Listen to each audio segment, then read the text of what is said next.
This is Defiance, Book 2 in an Alaskan Apocalypse series, Chapter 2, Part 2.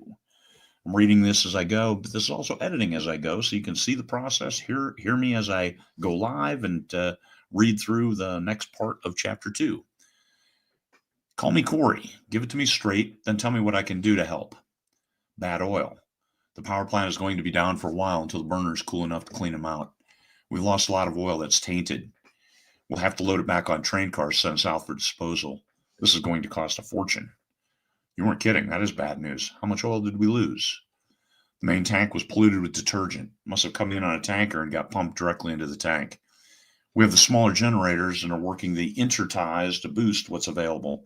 We should be able to come back within an hour with limited power and 2 days to full power. It helps that it's cool out. We'll be able to get in there sooner.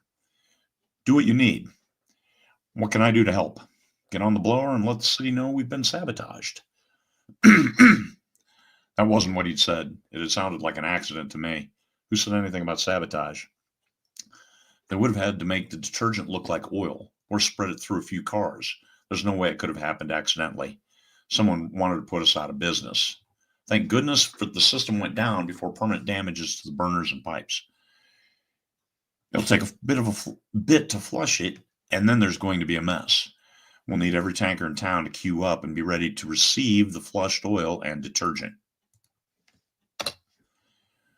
No but flames around that stuff. Sounds like the mix of napalm or a Molotov cocktail. I was hungry but didn't feel like eating. Dinner hadn't been good for all 5 seconds I had to enjoy it. Neither is good. We'll be careful. Burning down the power plant isn't a priority. Maybe you can send a squad car or two just in case there's someone looking to take advantage. Consider it done. Let me make a couple phone calls. I called the police dispatch and asked for their help in securing the power station. And then I called the newsroom and said I'd like to make a statement. We'll take one over the phone, the reporter told me. Our viewers love hearing from the mayor. I took that as a setup. I discovered that I detested the media as much as bureaucrats. I needed to keep my comments short and to the point. Good evening. The Power Authority has lost their 2 biggest boilers because of an issue with the fuel. Authorities are looking at it and estimate it could be as long as 4 days before full power is restored. They'll attempt a minimal power distribution to provide energy for a small window each day. Keep your refrigerators and freezers plugged in and turned on. Turn off other appliances and power hogs when electrical power appears over the next 4 days. There'll be an announcement when full power has been restored. Bear with us and check in on your neighbors to make sure everyone is okay. Hunker down and stay safe. The city is closed until the authority gives us the thumbs up that the lights are back on. What caused the outage? The reporter asked. Authorities are working to discover the source, and mitigate future issues, if they can be identified and resolved. Was it sabotage? I've already given you the only answer I have to give. That's not a denial, the reporter pressed. Excuse me. Excuse me. You could be the lowest form of life on the planet. You have an agenda, and by God, you're going to live down to it.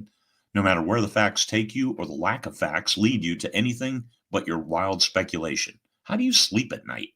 I sleep just fine. You know what Walter Cronkite said, when you think you have the answer, ask one more question. He didn't mean to engage in ridiculous speculation when such a flight of fancy adds no value to the report, and if you're proven wrong, you will lose what little credibility you may have had. Don't speculate. Report the facts. The power is out. The authority thinks it'll be 4 days before it's restored. You'll probably get more information at that point. You can be proven wrong at that point, or be considered a sound reporter who doesn't sensationalize. What if I told you you received a manifesto stating that the power would go down and that the new administration would do exactly what the old administration was doing in an effort to save the city? No comment. You have a nice day and print whatever you want to print, but this will be the last interview I ever give you. I'm the only reporter on this beat, so you'll have to talk with me if you want to convey the city's message to the people. He replied with no small amount of arrogance. Since you're not reporting what I'm saying, then I don't see the loss. I hung up during his retort. My blood pressure was up. Little people thinking they're big people. Easier to throw rocks from the cheap seats than being part of the solution. What manifesto? I called the FBI office in Anchorage and told them what the reporter had told me, and what the power authority had said regarding their impression that it had been sabotage. Appears I'm losing my voice. Sounds like you have two reports that corroborate each other. How does one sneak detergent into a tanker car of oil in great enough quantity to pollute a huge tank? What is that? 100,000 gallons? I have to say that I'm remiss in that I never asked. It's a lot. Whoever did this has cost us how many millions of dollars? A threat with follow through. This makes whoever it is credible. I felt like you should be involved. You made the right call. We're on it. He hesitated before continuing. For what it's worth, you did a good job standing up to clearly illegal orders. I can't believe they made it as far as they did. Me neither. No one came to help us. I wasn't pointing the finger at the FBI agent, but Alaska's senators and our congressmen never followed up.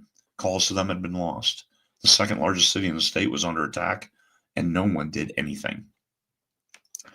You have my number and I have yours. I'll call you when I know what you're doing. Know what we're doing. Have a nice evening, Mayor Beringer. I looked at the blank screen on the phone. Why don't you eat? Laura asked. Sounds like it's not going to be a fun few days. I couldn't refute her prediction. I turned my phone upside down and put it on the table next to my plate. I dug in, but took only small bites in case I received more phone calls. I didn't want to talk with the media, but I could talk with Gloria. Her son was social media savvy. I took a huge bite and chewed quickly while I punched a button for Gloria's number. Glow, I said when she answered. She knew it was me. She had my number. I need your son's social media savvy to put out a vanilla explanation for the power outage. The burners on the primary boilers went down. They're working on them. It'll be 4 days. Simple message. But I think the news station is going to promote something a little more obtuse. Aliens? Gloria guessed. Saboteurs. Like it's 1940s France. Interesting premise. I like the more mundane explanation. I'd be concerned if we couldn't protect our infrastructure first, and even more alarming, that someone was attacking our infrastructure. Too bizarre for words. Glow. Thank you. Don't come into the office until the power's back on. I like that order. I guess I'll work from home because the work in this office is never done. You understand. I'm supposed to be eating dinner, I added. We haven't started cooking yet. Sounds like peanut butter and jelly sandwiches are marked. I wanted to believe that I didn't lack empathy, but that I saved it for warranted occasions. This wasn't that. This was business as usual in the Alaskan interior. That would be PB&J again. I've got work to do, so I'm going now. We said our goodbyes. I envisioned Gloria making sandwiches while tasking her son to make us look competent while staying in front of the local media. It was a lot to ask, but we couldn't get there if we didn't try. I wolfed down the rest of my dinner while there was still a minor semblance of warmth. Laura took my plate the second I was finished. She cleaned up the table. I joined her to do the dishes, but we didn't have hot water. We put a pot of water on the gas stove and used a match to light it. Boiling water was how it had been done for centuries, before we surrendered to modern conveniences. Not that I preferred to rough it. The cabin was great to get away, but I liked the one-button coffee and flush toilets. I liked being spoiled. Roughing it when we were supposed to be pampered was disconcerting. Dad would have been annoyed at me being annoyed, which was its own dichotomy. And that's the end of chapter 2. You'll see earlier I said the power plant said 2 days.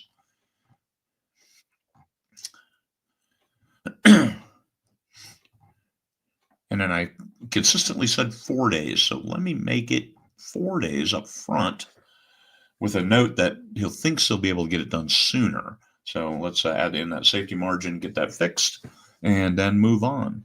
Thanks for listening. Peace, fellow humans.